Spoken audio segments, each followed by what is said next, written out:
I'll do a quick introduction on myself, and then Glenn, if you want to introduce yourself. So Annie Newton, I'm a recovering painting contractor. The paint space has been now 25 years. I had the privilege of being in business with my brother for 18 years. We were a multi-location in Walla Walla, Washington. You may not know where that is, and yes, it's really a place.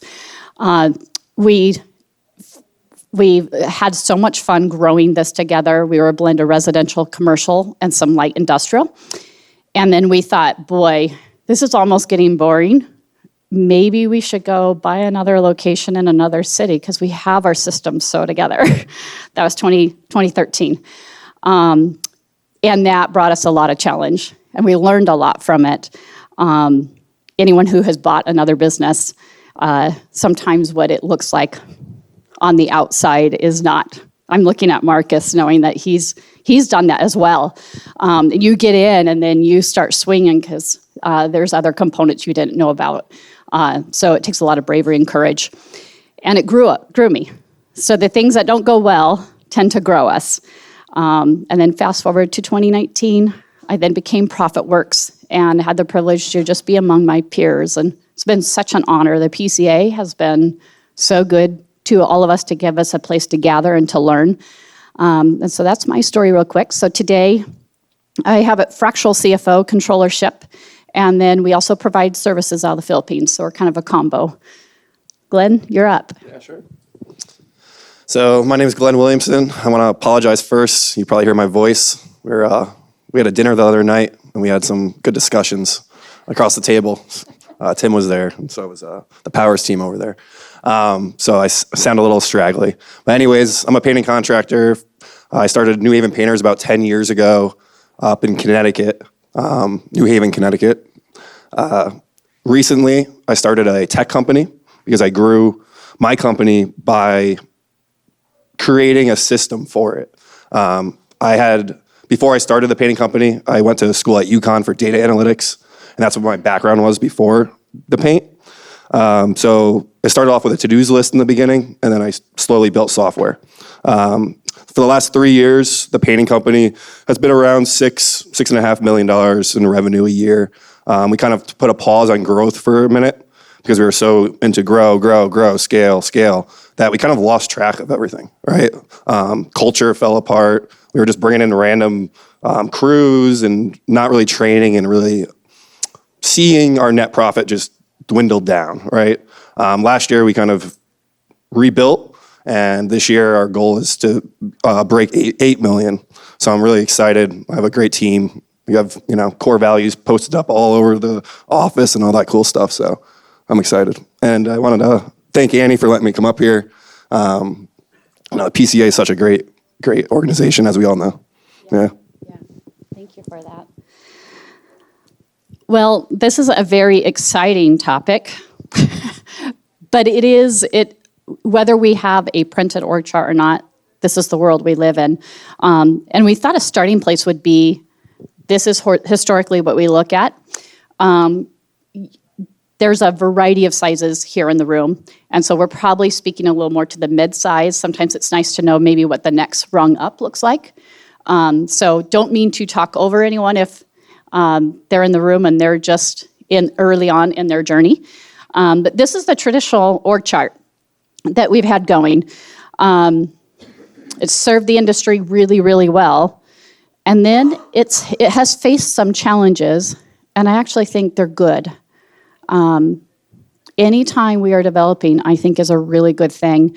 So we thought we'd start here, and then we'll kind of phase through the changes what does it look like, and what may it look like going forward in the future. And this is where I thought we would talk about kind of three things. Fractional roles. 10 years ago, I don't know of anyone in the paint space who was utilizing a fractional role. But they're extremely commonplace. From what we're seeing, I have fractional roles we provide, but from what we're seeing, it's going to be more and more commonplace. The need to be niched deeply and know something very well, I think with technology has changed that. I'd like if you could define fractional, because some people don't know what a fractional role even means. Yeah, that'd be great. Let's pick on CFO. Chief Financial Officer, typically it's a large-scale organization that can afford that role. That role is somewhere in the neighborhood of $250,000. All of us looking at our operating profit go, there's absolutely no room for that. But every now and then we find that we're challenged with needing some of those core functions. As we get to the point where we need a line of credit in our business, who will negotiate the line of credit? Who's going to negotiate the reserves that they want to put on our workman comp? Some of those higher level things, but you really don't need someone all day. Between that 3 to 5 mil would be sometimes where you encounter it, and maybe you just need an hour or two a month. So it's just a specialized, just a dose of it. The importance would probably get someone who understands our industry. That's what I was about to say. Yeah. We're kind of a unique bunch. I think so. And so we're seeing the latest one. I have a client that just pulled on a fractional HR. Well, they've had fractional HR, but they just pulled on fractional recruiters, and it's actually going very well for them. So it's almost this super niche that's starting to happen in all the areas and getting someone who knows that space very, very well. Borderless talent. There's lots of us who are using global talent. And that's another piece that has come into our org chart. They're a role. They're not just performing a task, and they very much live in our org chart. And then kind of the one thing we wanted to talk about a little bit was the specialized leadership that's needed. You have staff, not everyone's present. Some of them are just have a 4-hour engagement a month with like a fractional role. And how do you, with baling wire and twine, how do you hold all that together? And the operational role is really starting to grow. This is where I want to really turn it over to Glenn. He's going to kind of escort us through. And before we do, could I maybe pool the crowd a little bit? Who here has borderless talent? Anyone have offshore? So awesome to see. I think that was over 50%. Yeah. Who has a fractional role? A few less, but still quite a few. That's awesome. And who has an operations manager or a GM in their company? Very good. Very good. He's coming to rescue. Okay, take it away, Glenn. Yeah, for sure. So going back to the fractional thing, when I heard fractional, I never knew what it meant years ago. It could mean, a bookkeeping service. It could mean anything that you're hiring someone to fill a role at your company that they're actually not full-time and in your office. They're going to be a third-party vendor helping out. And it's been game-changing for me. I'm excited one day to have my own fractional CFO, like Annie. I don't now. I don't have that kind of money, but soon enough. The reason for that is to walk around, like I have an audit, personally, and this is being vulnerable, I haven't audited my insurance company for my painting company in many years, right? I just don't have the time or the knowledge to go through all that documentation, start, sending out and getting different prices and knowing the difference between these big insurance books. So my insurance company's been working for us. We get our COIs on time. The billing seems okay, and I just leave it there. But that's very, elementary. I should not be doing that. Same thing with anything else that you're spending big money on. So insurance, credit lines with banks. I think it's huge to be able to have someone that has the knowledge behind that, because I don't. Like I was talking to Mike and Miranda last night at dinner. It's funny that I'm just bringing this up. We were talking about how I just sign things that are from big companies, right? Mike agreed with me. It's like a big insurance company, I just trust them. You know what I mean? Like there's the bill, cool, sign it. You know what I mean? And it's not like, Mike, what happened to you? You got locked in? You don't have to mention a company or anything. Yeah, exactly. And like a CFO would have looked into that, right? They would have seen your rebate from whatever vendor it is and looked into it and negotiated better terms and found out exactly what we needed to know. And, I'm more of a visionary business owner that's just like idea, boom, and not like sit down and read through the 100-page contract and that kind of business owner. So, I kind of just went on a tangent there about the ideas of fractional, but I think I just wanted everybody to understand that, That's great. Maybe just ping-ponging on that. One of the earlier needs is becoming bankable, meaning getting banks to give us money tied to our entity and not to us personally, there's a little bit of work. There's some strategy and you need some time. Glenn, you're scaling. You're growing really fast. That you've always been very financially stable, but I think it's been on your back, right? How do you get that off and to sit within the entity and make the business is going to have that banking relationship, and what does that look like? And the banks don't want you to do that. They would much rather have you have your skin in the game, and they like to become difficult. Maybe a little pointer out there is, as you're going to the banking relationship, find out if they're a bank that's friendly. So we have a NICS code. It's our industry indicator in the banking world. There are banks that have their underwriters have a list in front of them, and if painting is not popular or desired, it could be just a line right through that, meaning you could actually be bankable, they should be doing business, but you're not actually in the wheelhouse that they want to serve. So finding a bank that says, oh, hey, contractors, we think they're good. We think they have good money. We'll do business with them. So don't be discouraged if you get turned away. It could have actually nothing to do with you. And it could be that they're not really aligned to do business with us or understand our industry. So, because I think all of us have been walloped by a bank once or twice and we go away with our tail between our legs going, nobody wants to do business with me. And we didn't know there was a backside. Yeah, it's kind of crazy to know that you think you just submit your financials to a bank and then it's going to go to underwriting and they're just going to pop out a number, and there's no negotiating because they're big and we're a small little painting contractor. What are we to them? But I know, Annie, you told me a story the other day that you have a client that has their credit line maxed out, and you negotiated for them to get another credit line, which is insane. No bank would give me another credit line if I already maxed out my first credit line and I have no money in the bank.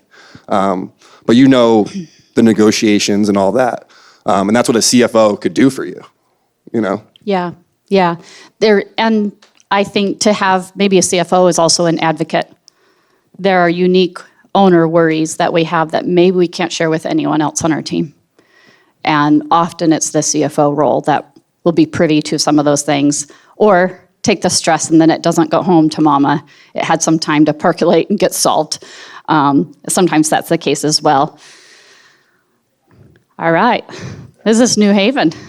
Yeah, that is. So the last slide of the organizational chart was a little bit different than this one, but this is what we do now. And a lot of it is, offshore, as you could see. A big change was going from appointment setters to CSRs, customer service representatives. So at one point in time, we would, just have someone just be an appointment setter. So if someone calls in, they set appointments, maybe they do some outbound calling. We transformed that into more of a CSR position. Even, this is overseas, this is in the Philippines. They're involved with collecting colors, they're involved with invoicing, following up on AR, issues that arise over a phone call, knowing where to direct all that, and really just being the contact, either digitally via email or on the phone with all of our clients to the office, and not just appointment setting. So that was a big change. Another big change was estimating. So I'm not talking about sales roles. I'm sure you hear, disc profiles and personalities and skills. A commercial estimator is totally different than an in-home, sit-at-the-table sale, you know what I mean? That's a totally different personality and training. And we actually have all of our estimating and takeoffs done in the Philippines for our commercial side of the company. And we have someone in my office that does the bookends. So, when the email, they choose the priority level and all that kind of stuff, which we'll go into in a little bit. And I see that you changed this. And how much money I'm saving on these positions, I don't know if everybody could see it, but for instance, like a commercial estimator that could actually read blueprints that you could trust going through 200 pages, right? You're going to hire someone like that around here. They're probably going to have a civil engineering degree, have loads of experience if you really want to trust them with these takeoffs. And they're going to want, big money, as it says up there. But you could cut that to almost 25%. And have a team just doing takeoffs all the time. The difference is that it's not just set it and forget it. You need to also manage it, which we're going to go into in a little bit too. Yeah. Let's talk a little bit about that role. For those of us who are in the commercial space, it's pretty common to have our commercial estimators targeted by our competition. They get gold when they recruit them away. And when they're here in the US, they can be recruited away. One of our clients, they're fairly large. They have a pretty large estimating department that's 3 years in a row. And does it feel like it takes a good while to get our rhythm for where they really, truly, intimately know your production rates and what we say yes to and what we don't say yes to when we're bidding work. And they get those relationships going with the GCs and the PMs and the site superintendents. And then when you recruit one away, it went with the Rolodex, along with your production rates, and it can be very devastating. You have a backlog of work, but sometimes that threat for the future is a real thing. And it happened 3 years in a row to them, and they determined going forward, they needed kind of a veil where they could hide a bit and it couldn't be poached and recruited. And they're on their third year and it's going well. But they also did that as a strategy 2 years ago. Those of us who are in the commercial space, it kind of felt like we were awarded work, but it went on ice. They didn't tell us it had been canceled, but there really wasn't any movement going on.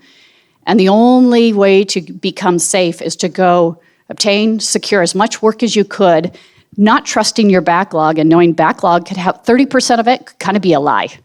You think you have that work on the books and it's just not moving. Those 3 weeks just keep being pushed out every time you turn around. So it's not just cost. I think there's also a little strategy when it comes to that role. Yeah, and I never even actually thought of that, Annie, and now I'm even more happy because I'm sure a lot of people here have heard stories or it's happened to them. Maybe you have a sales rep.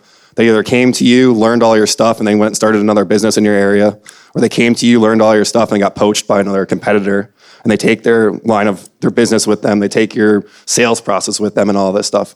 And that's risk, right? I don't really hear us talk about that much in the painting industry, but I know in other business segments, a lot of people are always talking about risk, minimize risk.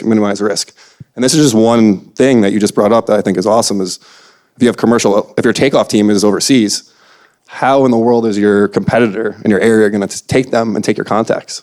Yeah. That's a very low percentage chance compared to, someone that is local. Yeah. And there's really two approaches. You could find an offshore estimating service, and what that looks like is you send your set of plans to them, they return it back, and you go on your way. Or you can have a role-based. Doing this the number of years I've been doing it, it feels more risky to have an offshore estimating service as opposed to someone who holds a seat within your organization. They sit inside your tech stack using your production rates, doing it exactly the way you wanted it to do. You have a little more control. Some of these bids are not small numbers. Again, watching the risk a little bit. If you're starting out, a great way to start because we are limited in what we know. My advice would be to hire a civil engineer. Don't just go for a quantity surveyor. Take one notch up. Get someone holistically looking at the entire set of plans. All divisions is super helpful. That's one thing that you could do. When they start out, feed them projects you've already bid and you know the number on. And then see how close they came to that number and dialogue. They might have hit it spot on in several areas. And then you get to that one part. Walk me through this. Oh, they forgot to go check over here. That would have given them context. So do that and put your reps in until you feel well. Don't just hire one. Give them a new set of plans. You don't know the numbers. Cross your fingers, wince a little bit and hope it's all good because it may not go well. You would want to keep yourself from being hurt that way.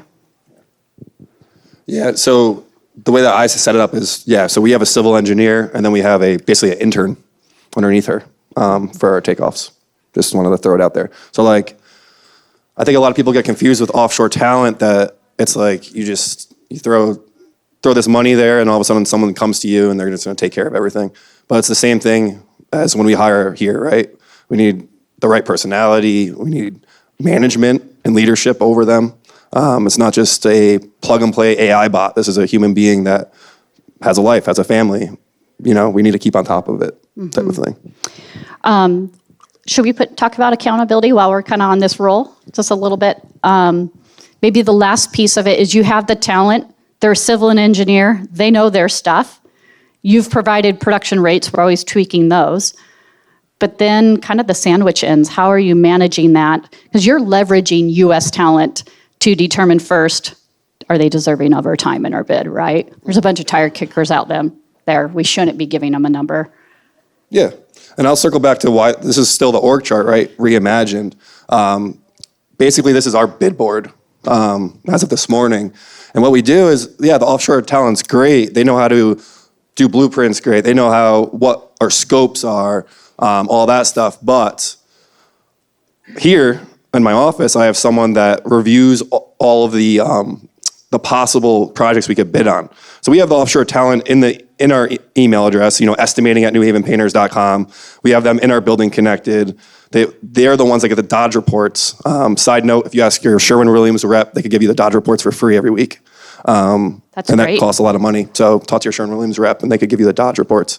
But anyways, our offshore talent analyzes all this and adds it into a board like this, and then our operations manager here reviews it and sets priorities, tells them what ones we want to bid on and what ones we don't want to bid on.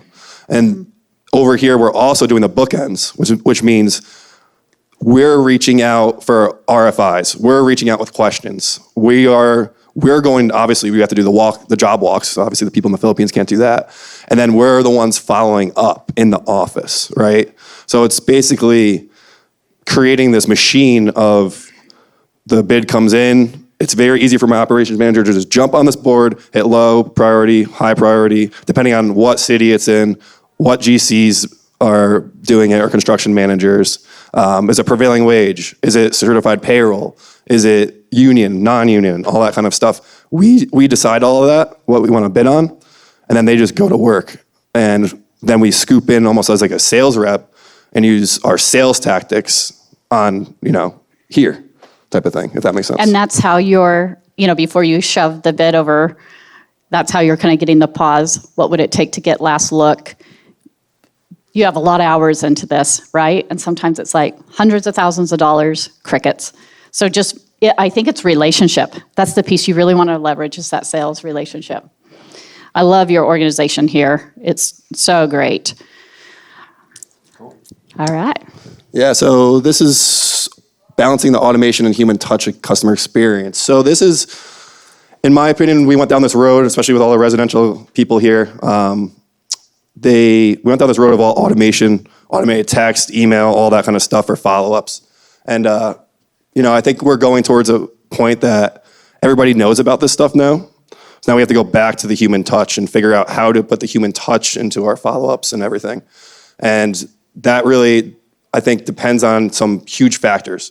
One being that your follow-ups are coming from your phone numbers, your email addresses. I know a lot of these programs out there, you do automatic follow-ups. It's coming from that program's, email addresses and phone numbers.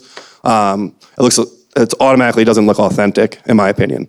The second thing is having control over the follow-ups. Not just having it be auto-blasted out 2 days later, 5 days later, if it's viewed or not viewed. What about if the lady called you on the way to the next job and said, hey, I'm thinking about it.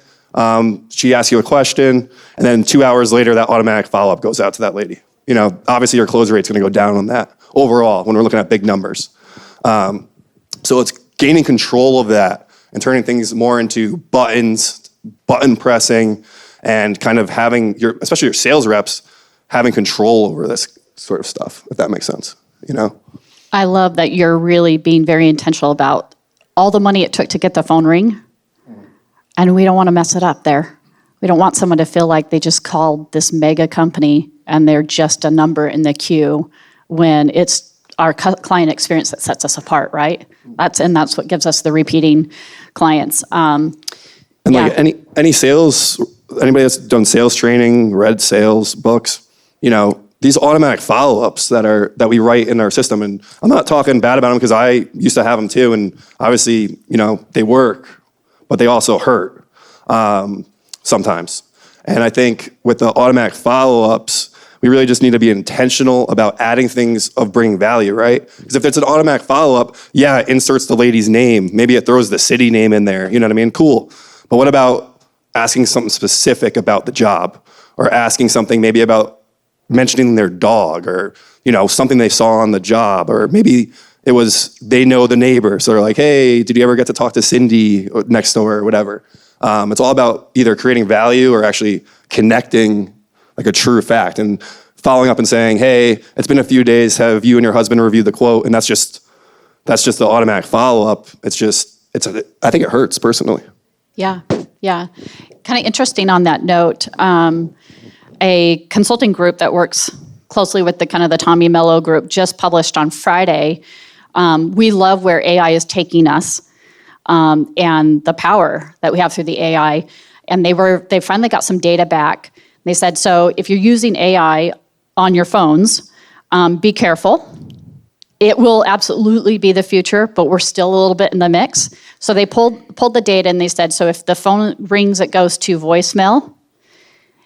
AI definitely still has more leverage if it caught it before it went to voicemail. So they compared those two. Voicemail ranked lower. It's about a 10% conversion if AI has handled the call versus human. Human is still coming in at 70 to 80%. So the money is right. We love the technology. Same lead, same marketing, same client. But the results are still, there's a big gap there. So off hours is a great place to use it, but to be careful as you get it implemented in your company. Yeah, I don't know if everybody knows who Tommy Mello is, but he's A1 Garage Doors, right? Yeah. So and they invested a lot of money in AI. I think if anybody's been around in finance right now, that's where all the money's going, is everybody's investing in OpenAI, AI. And Tommy Mello invested a lot in AI. So he didn't release this data for fun. It's not helping his business by releasing that because he's invested in the AI. So why would he ever talk bad about the process, right? Like, he wants to sell it. And for him to do that kind of case study, do you know how many locations or millions that guy does? A lot. It's 300 million. And he's at 56 locations. He was 27 last year. Yeah. So that data set isn't just like one of us doing something in our business and coming up with 100 phone calls and coming up with some set rate, right? This is like huge data set, which more data means more truth, on that level. Sure. Yeah. And I think he was such a good forefront too on the CSR position because of technology. It really did change it from an appointment setter to a CSR. Now we're not asking our people to get into QuickBooks, go create the invoice, kind of work clunky, right? And it's enough to go, I better have your billing gal do that. We've really been able to graduate and have it be an experience from end to end. That the person who caught your call, you know her name, you develop a relationship, she's getting the deposits and runs it all the way to the end. I feel like that's actually increased our ability to create a better client. And they're really managing two relationships, the PM in the field and with the client. And that's been a big change. Yeah, my first painting job was at a place called Bridgewater Associates in Connecticut. Ray Dalio, he's a big hedge fund guy. I was a painter there. And when I learned about building the machine was like my, my, what's the right word for it? Inspiration for my paint company, right? So I built the machine, and I ended up with too many touch points. That's what I'm trying to get at, right? All of a sudden, people are like, by the time my project started, I talked to 5 people, right? This person was appointment setter was different than the salesperson was different than the person that collected colors, and each person was different throughout the whole process. Mm-hmm. Now comes the project manager, number 6 coming up, and the people would want to pull their hair out, and I had to dial that back. And that's where you go from appointment setter to CSR, because you want the same person as much as possible, dealing with that kind of customer service relationship. I think this would be a great time to kind of pivot to the room. Is anyone seeing things differently than what we are, or have pushed the front edge a little further in this area? when we're looking at the CSR role? I wanted to dive in because I know that it says, and we missed this mark, I think, Annie, it says AI on this talk, right? And we haven't really talked about AI. And I just want to say my opinion. I'm not an AI expert at all, but I use it a little bit. In my opinion, I think it's not worth, as a business owner, wasting a ton of time right now trying to recreate the wheel using AI. I think we use AI that it's already been proven. I think, phone call AI and all that, in my opinion, has not been proven yet. Some ways that I use it personally, in our tech, right, we send out these daily updates to our residential customers. Our project managers fill out, what do we do today? What are we doing tomorrow? They upload a company cam link, a little gallery, and it goes out to the customer every single day. Now, what do we do today and what do we do tomorrow look different between each project manager, right? Some guys would be like, today we sand walls, tomorrow we paint. Another guy would be like, I don't know, maybe 2 sentences long on each one. So what I did with this is how we used AI a little bit, is our daily updates now get ran automatically through ChatGPT to make sure that all these daily updates look the same, right? So sometimes it's not a perfect world, right? Project manager gets sick, or it has to change hands for some reason, vacations, whatever. We just want things to look fluid. So all these days, if it's a 10-day project, for 5 days, they were getting these daily updates this way, and now all of a sudden it changed to something else. So that's one way that we use AI in our company, because I know that ChatGPT is going to be able to push that out easily. But I feel like a lot of us get wrapped up in we want to be recreating the wheel and be the turning point of the industry. And I really don't think that that's a wise way to use our time right now as business owners. If it's tried and true, let's take advantage of it. But to be totally trying to be groundbreaking as a painting contractor with AI, I'm just not sure about that personally. Oh, we also use Toggle AI too for commercial. Yeah. I think it was a month or two ago you were saying, we need to be careful that we don't take our eye off of it is all about operating profit. That let's not chase the shiny so much that we have no longer held our teams accountable and we're missing the operational, because we're saying yes to a lot of things and dropping it in. There are actually some who are doing it well, and there are others who are losing it at the front of the funnel because you're an applicant and you just felt like, so keeping that engagement feeling you just got a personal text. There are services here doing it. Another one that is using AI platform combined with human would be like Rapid Hire, and they would be considered a fractional HR. And many won't service us in the painting world, right? They want the white collar, but they don't. It's dirty business trying to go get, for those of us who have W-2 teams, that's a lot harder to get that type of hire, and they've really perfected it well. He's been doing it for 7-8 years, took what was all human, then made a combo platform plus human. And that's maybe something to check out too. Another way I use it personally, like I said, I'm not an AI expert. I'm definitely not even an AI rookie. I just use it for what I know it works. Analyzing spreadsheets, like something as simple as export your CSV file from your CRM, analyze for, your top profit zip codes or your top sales zip codes or marketing dollars or whatever kind of question you have, you could use AI for like that. I would just throw one caution in there. Be careful on the math with ChatGPT. So it was first day of January. We have a client who is just like, I'm changing up my sales compensation. We're just not going to do another year like this. He loads it in, loads all the data in, and it actually reversed the chart. I mean, beautiful chart, pops out the numbers, and he's like, it's just so clear. Look at all the money we're leaving on the table. We took that, just throw it right into Claude, and the math was almost reversed.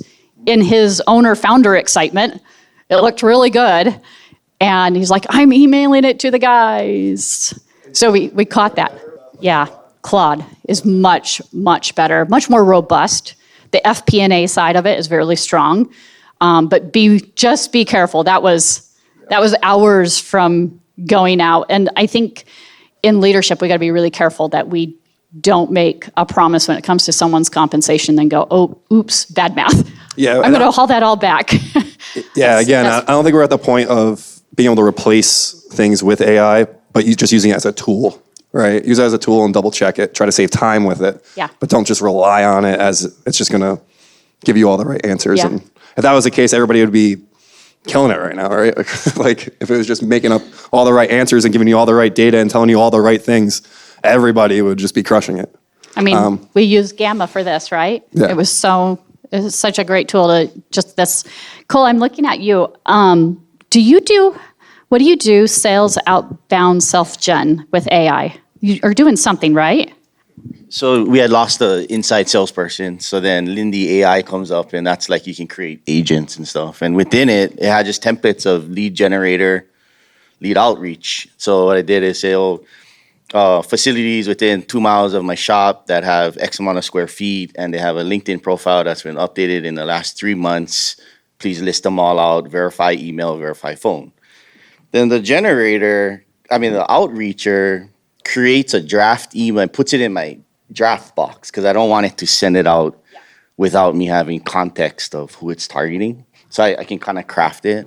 Well, on a 2-week trial, we got a big client, Brooks Running, $30,000, and it was before I even had to pay my monthly membership. You were still a trial member. I was still a trial member, and so when I saw it like that in real time, I was like, man, there went my inside sales role. I'd love for you to repeat what that is exactly called for everybody, because I think we're all going to jump on that.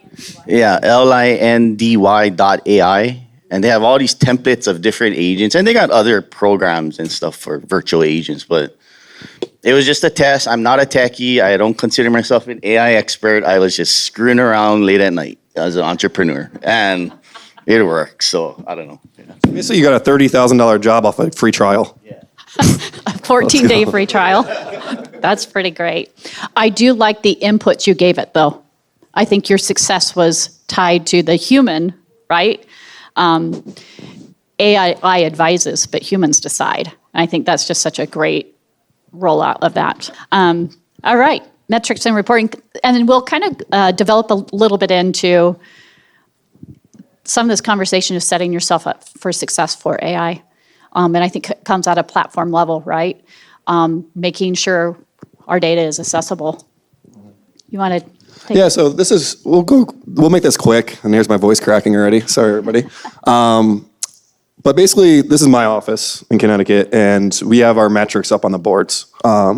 Sales goals, and then each person and what their sales are. Project managers, what they closed and collected in the last 30 days and last week. We have project coordinator screen. That's how many jobs that they booked on the schedule by day over the last 14 days. And we also have one screen that shows late follow-ups by salespeople. That's the dirty screen. How many follow-ups are late that our system tracks. And I think it's important, and there's some reasons here, but it's instant accountability, right? We're trying to build this culture, a team. Everybody has one goal, right? We're all going to the same place is what we're trying to build. And to have everybody know who's doing what and being proud of their own numbers, whether that's sales, whether that's scheduling, whether that's project managers collecting checks. I just think it's huge. Like our weekly meetings, when people are walking in, they're always just like, oh, look at me, you know what I mean, on the screen. And I think it's really changed the culture, especially at our all-staff meeting and our sales manager meeting and stuff like that. Mm-hmm. What visibility does, right?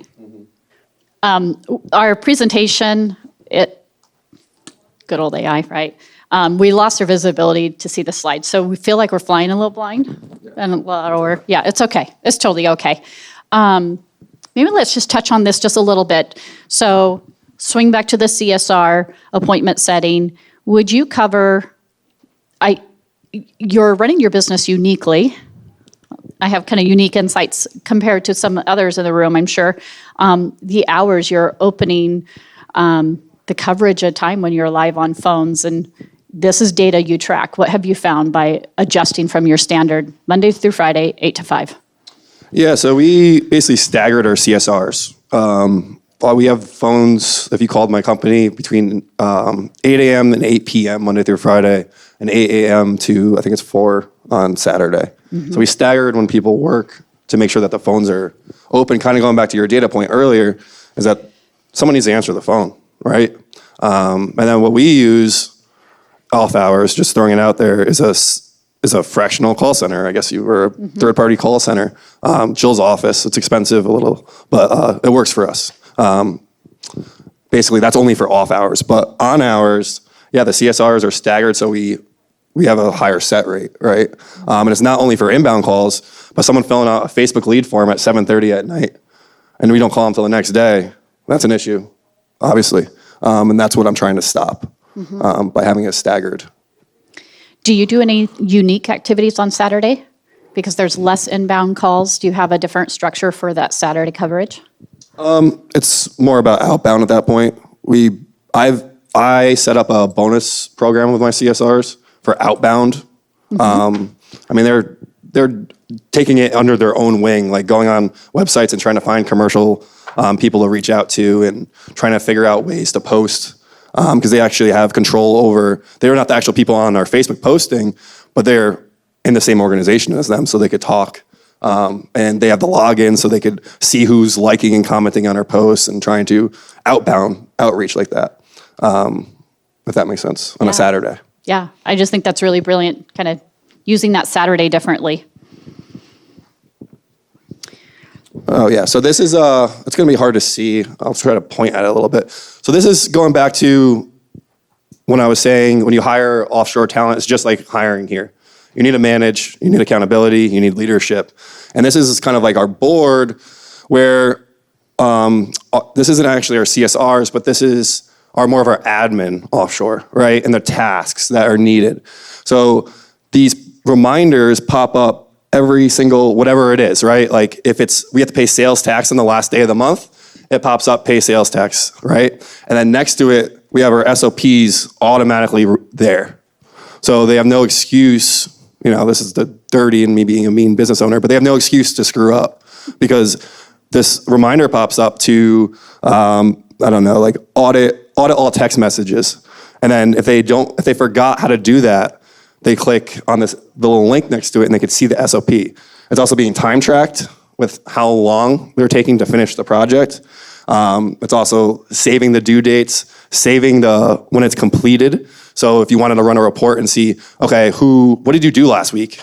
Hey, Tim, what did you do last week? And you could pull a report and see how many tasks they finished. So I think it's pretty huge when that goes. And the text messaging thing in my company, and now people are going to judge me, we actually audit everybody's emails, phones, and text messages every single week. So every day I get a report that shows, I don't only get it, but it's an email that gets sent out to my GM, my operations manager, myself, and whoever got audited. And it's basically, did you reply to every single text message that came in? Did you return every single call that came in? And did you return every single email that came in? We actually have our VAs going through everybody's emails, their phones, and their text messages once a week.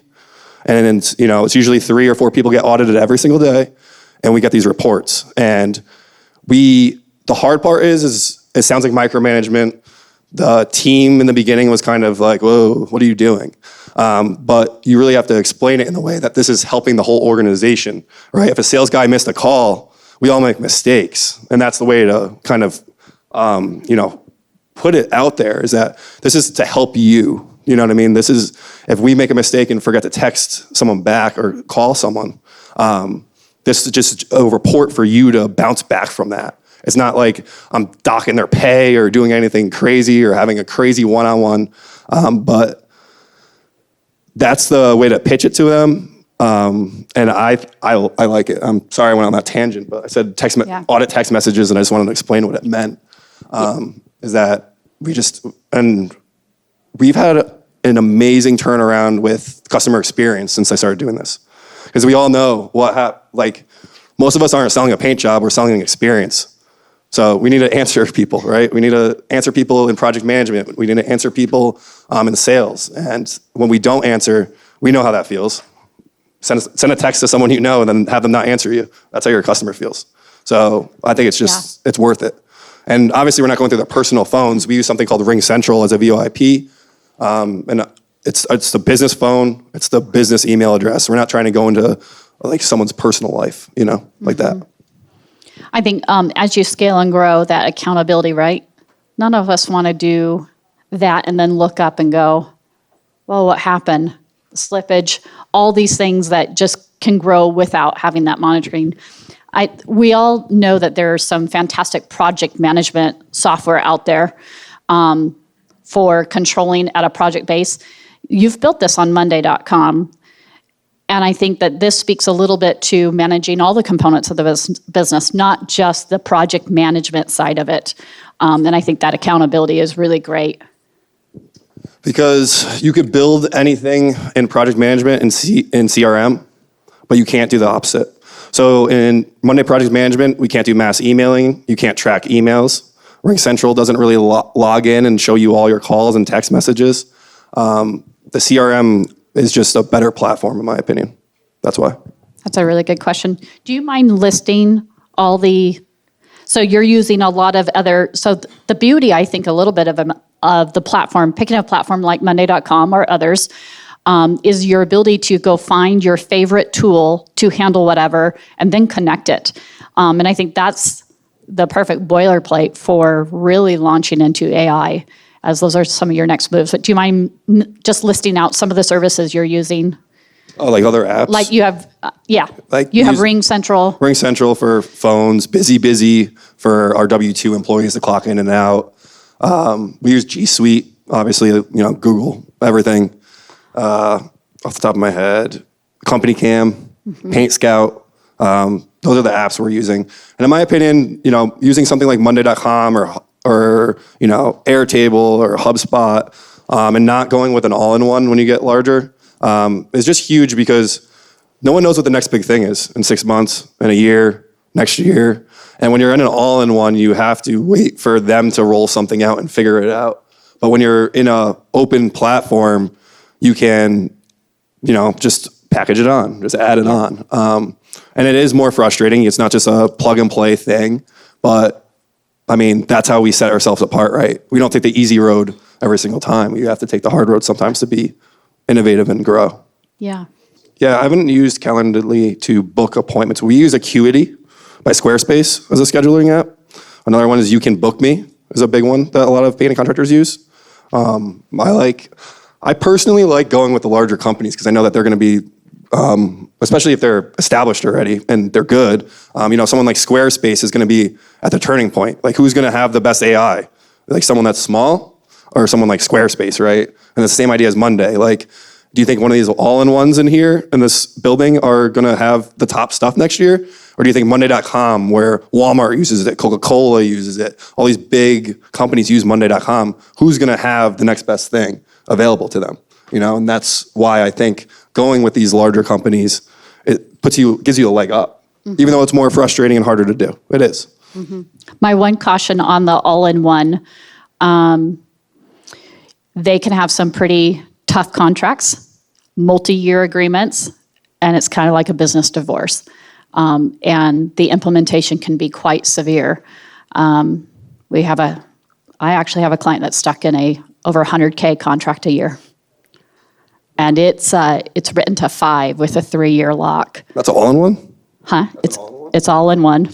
They are not here. So no bashing, they're not here, but you could say they're the sexiest in the industry. I'll just say it. Be careful of Service Titan. Like it's the Rolls Royce, but there is not the open API, and what do? You're kind of stuck. So making sure whatever you choose, you've chosen freedom. I think that's pretty important.